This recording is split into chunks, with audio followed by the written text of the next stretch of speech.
Welcome to the final episode of season 3 of the Falling for Learning podcast. I am so glad that you have joined me today for season 3's last episode. The past few weeks, we've had replay episodes, and now we're getting into the last episode of season 3. Hi, thank you so much for joining the Falling for Learning podcast. I am TD Blennaw. We have this podcast to help parents and caregivers with having the resources, strategies, and tools needed to make sure that their children are on track for learning and to stay on track for success. We are having season 4 start up right away. After all, we have been busy. We have been doing all kinds of things. So I really want to really start with the joy and the pain of it all. So this season was really fueled by me determining that I was going to finish my book. It is called Little Mobile Home on the Tundra. It is a book that I have labored over and then put it aside, set it aside, put it off, delayed so many times. And so finally, I kept this promise to myself, followed through, and got that book completed. It was a labor of love and a labor of healing, right? This novel was really about growing up and really reflecting on all of the things that I had to do to navigate where I am today. So I am 4th generation teenage mom and 1st generation college graduate, and the book is loosely based on my life growing up in Alaska and overcoming generational dysfunction. So just really excited that that happened and got that done. I also was working on my reading specialist credential. So those of you who read the book, or if you haven't read the book, you should know it does talk about how I had been working on tutoring or teaching other children how to read since I was a kid. What is not in the book is by the time I got into 4th grade, I had already taught my sister how to read. I did not get myself together or my reflections together and all of the things together. Again, haven't been thoroughly healed in that relationship and all of the burden that took on as me being a sister mama. So I did not have a sister in the book because of that. And it is what it is. Like, that's what I could do, really having all the years reflecting and toiling and laboring over the story of my life and really getting the words to articulate. I didn't get that part done. And there's no regrets there. That's just how it is, and that's what it is, right? So, and I talked about at the beginning of the top of the podcast, the joy and the pain of it all. So as I worked on getting my book completed, as I finished my reading specialist credential, right, I found myself to be in a lot of pain because I had overdone it once again. I strive to not do too much, but I feel like invariably I end up doing too much, meaning I am not getting the rest that I need. I'm not getting the recovery time that I need.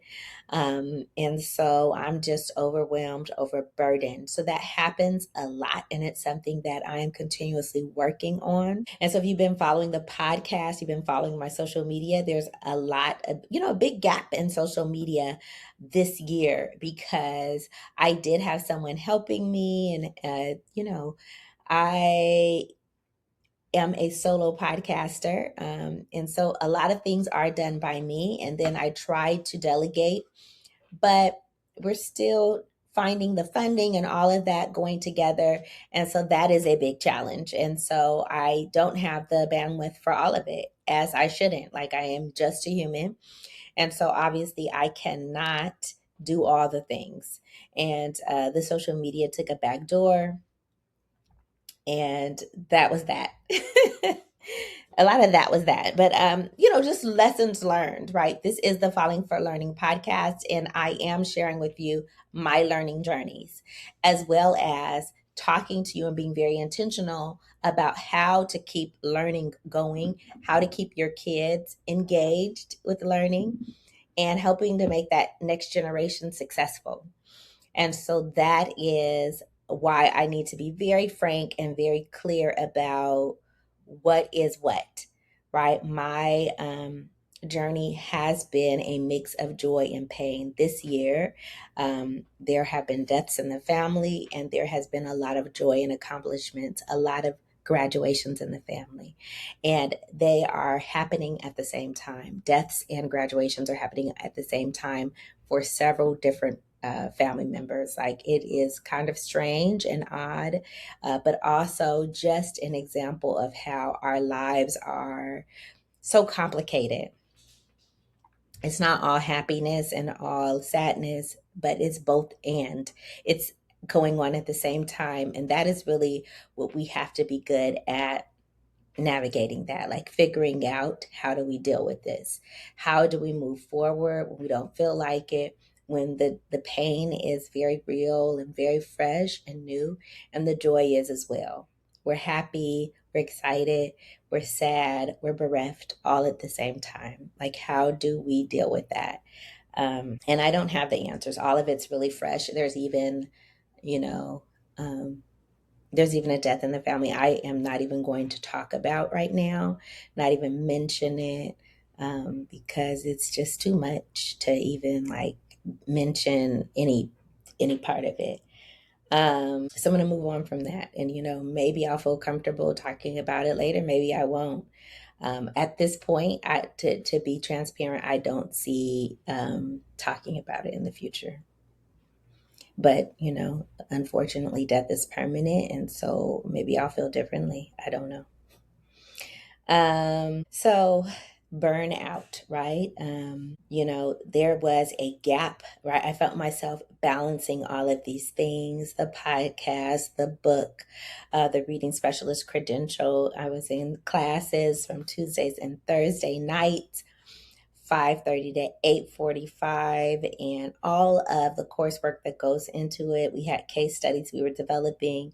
It was a lot. And again, I found that there was a gap between my energy and my responsibilities. And sometimes the relationships suffer. We don't really pay attention to our partner. We don't really pay attention to our kids the way we're supposed to. And it leaves a gap there, or someone else filling in the gap. And with that in mind, I have a wonderful husband, and this month marks our 10th anniversary of our wedding. So 10 years ago, we got married. I didn't even have social media. I had accounts, but I did not post regularly in 2016. So my social media posts are like a picture that someone else had posted, and it's like, I got married 10 years ago. Like, so it's kind of really weird. But that's what it was with my social media. A lot of things have changed over the 10 years. We have traveled around the world, many different destinations. We have been engaging in many different business adventures, and I'm just excited for what else, us going forward, what we have going on in our lives. But the 10 years has gone fast, and that's one thing. I did not have pictures on social media 10 years ago. I probably went on like Facebook and not any other accounts, but Facebook maybe once a year, maybe. So that's really, what I wanted to point out and say. So many great things are happening, but also some very tragic things are happening. And that is what this show is all about, how to navigate all of those things as a parent and how to keep ourselves healthy and balanced so that we can feed into the next generation in productive ways, right?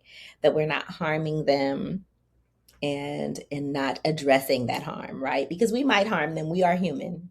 So we might, but can we be reflective? Can we learn from it?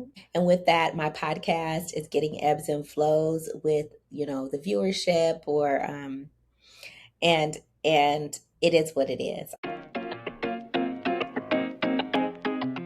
The Rewrite Method and the Rewrite Method Workbook are your go-to resource for helping kids to learn to fall in love with writing. It has the tips, tools, resources, strategies, and skill building activities to help kids fall out of writing hate and into loving to write. Get your book set today.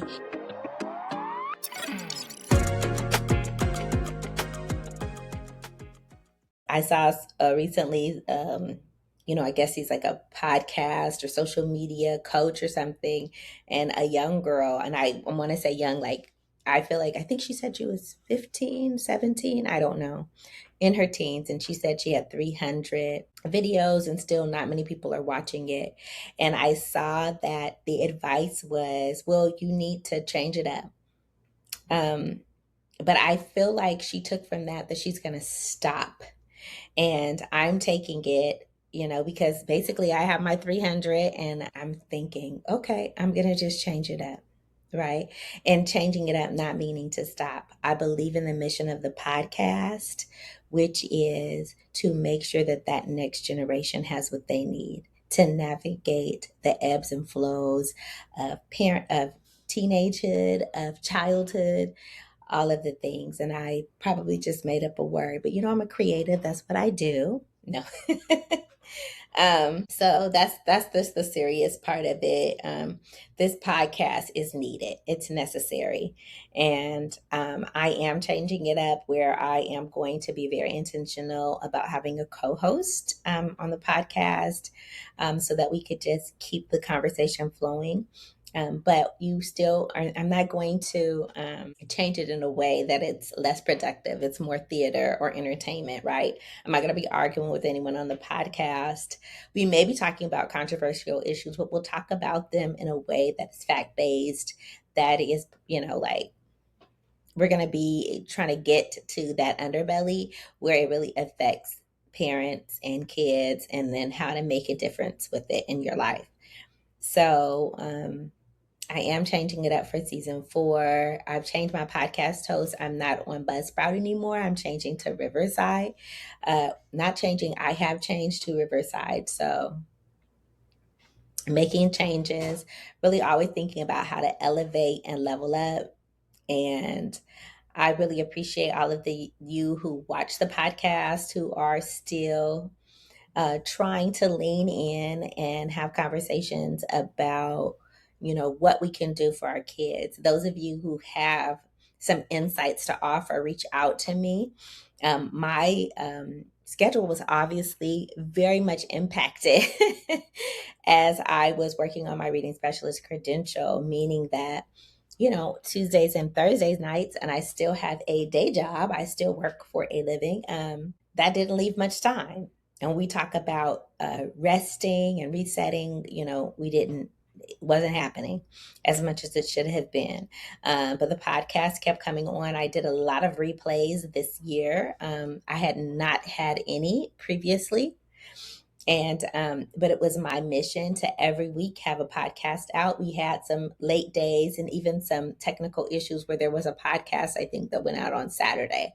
I'm sorry, Sunday. Technically, they come out Saturdays, 5 p.m. Sometimes I try to post them earlier.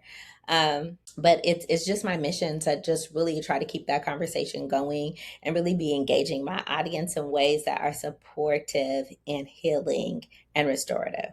So that's what it is. And I really encourage you to email me at writerty@gmail.com so that I can know what you need, know what you want to talk about. If you want to come on the show and offer some strategies or support and resources, we're about that.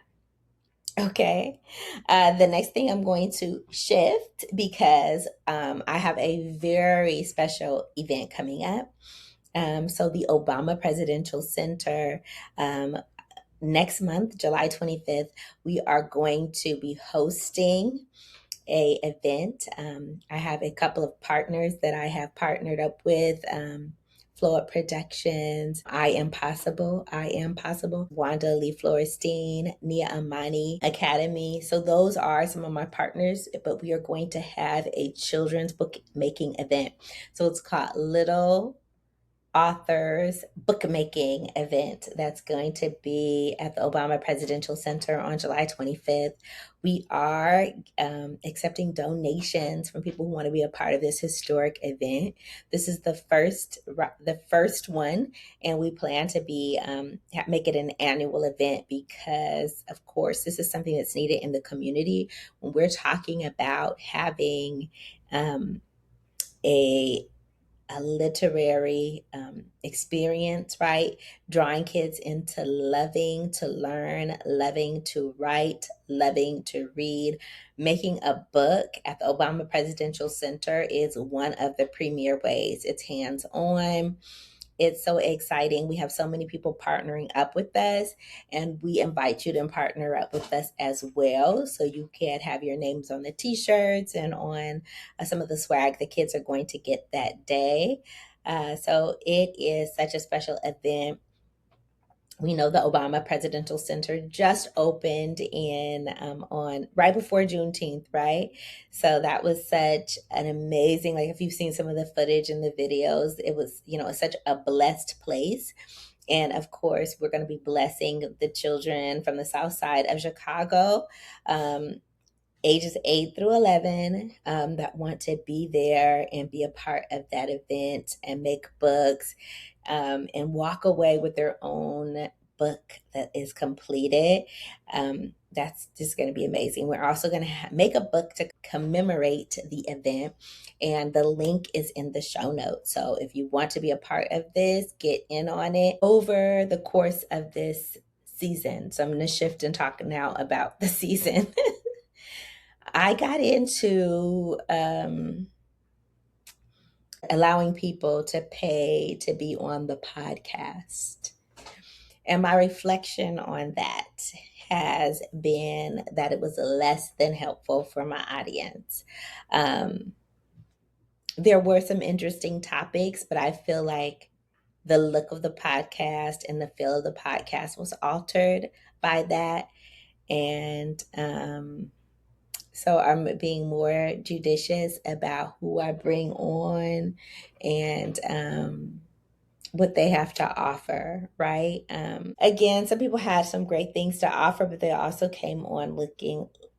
Okay, I think I'm just gonna move on past that. They came on looking like da da da, and I'm just gonna leave it there.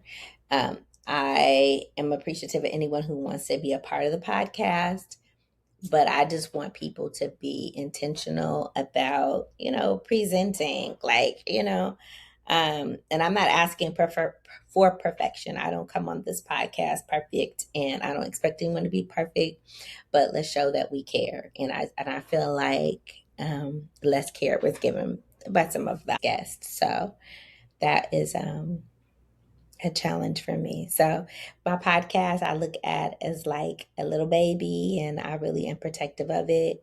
And then of course, because I am human, I'm going to make mistakes, and I'm going to be able to reflect on those mistakes. And you as my audience members, I'm just going to be honest with you about it, like kind of what was going on behind the scenes.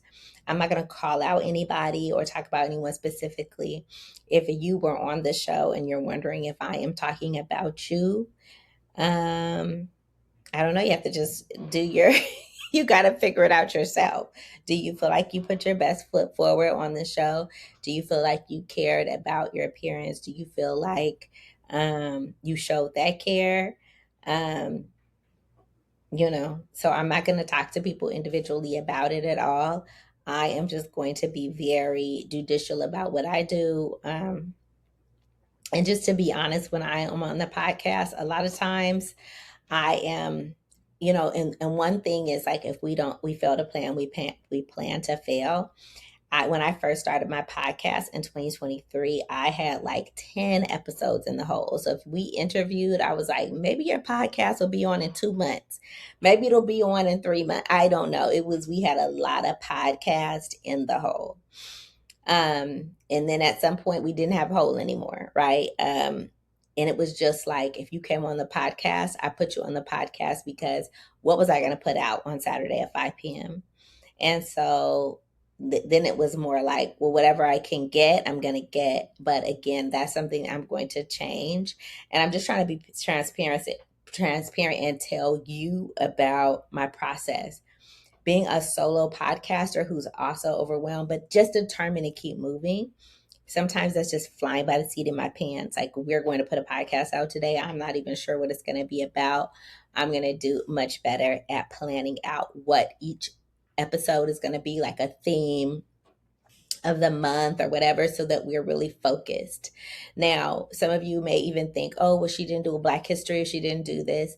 That, like, everybody is doing that. And obviously, if you watch my podcast, you will see Black history like every month. You will see Black people doing things and shaping the world in ways in which maybe you didn't think about.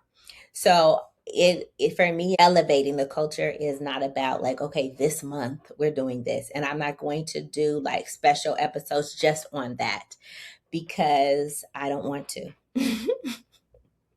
I just don't. I just think it's like, why? Because I'm going to always be doing that. I'm always going to be highlighting and elevating and lifting up Black people, and then highlighting Black people that are doing great things. And of course, we're going to have other people as well, but definitely Black people will be on the show, because I am African American. I am Black. I am someone who is going to be proud of that and be representing to the fullest. And so I don't need to have a specialized time of year for that. And when people do it, I am not knocking them. It's just not something I'm going to do. But when I have like highlights and themes, it probably won't be Black, because I'm going to be having Black throughout. Okay. And so there's some questions about that. And I hope I was not unclear, because that's how I see it. I don't see it as a thing you need to do on special occasions. It's something that we need to do on a regular basis all the time. And I'm not just about saying it, you're going to see it in action. So yeah, that's the thing. So please reach out again, ridertie@gmail.com. You can go to Falling for Learning to get information, our upcoming series. I have new courses that are coming out for teachers and parent educators, right? We know we're homeschooling out there, and some of us who are not homeschooling exclusively are trying to get our kids caught up, because some of our kids are behind. And how do we get them caught up? We are going to be taking some of the courses so we can see how to do that in a productive way. Many of us have been front seat or victims of parents trying to get our kids caught up or to help them in school. It's just a lot of yelling and blaming and whippings and punishments. And what are we really doing? Right? So you may need someone who needs helps you navigate. I'm the person. I will help you navigate how to get your kid caught up in a productive way, so they're not coming out hating school, that they're coming out loving school and loving learning. Okay. And so there is a method to it. There is an art to it. And so let me show you. So again, go to fallingforlearning.com, join our email list so that you will know what you need to do to keep your kid on track, because they may be on track today. Tomorrow they'll be behind, and today they'll be up. They might be good in math, but they're down in reading. It is a journey, and the journey changes. They might be doing great, but then something happens in the family. There could be a loss. There could be some kind of something that happens that puts them on a different track. So again, how do you get them on track? How do you keep them on track? How do you make sure they stay on track for success until, right? Until they're an adult, until they're independent. What are we going to do? Thanks so much for joining the Falling for Learning podcast, showing the love for your kid, showing the dedication for your child by getting into podcasts and conversations that matter. It's not just about entertainment or having fun all the time, but how do we help our kids to fall in love with learning? How do we help our kids to love the process of learning? And how do we help ourselves through this journey when there is no handbook to it? Okay?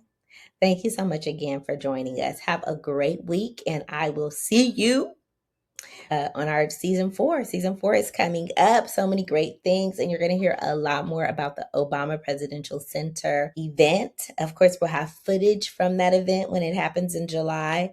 But again, please be a part of it.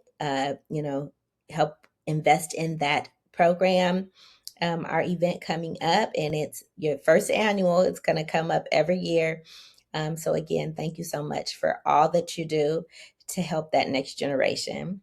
Have a great week. Thanks again for supporting the Falling for Learning podcast. New episodes go live every Saturday at 5 p.m.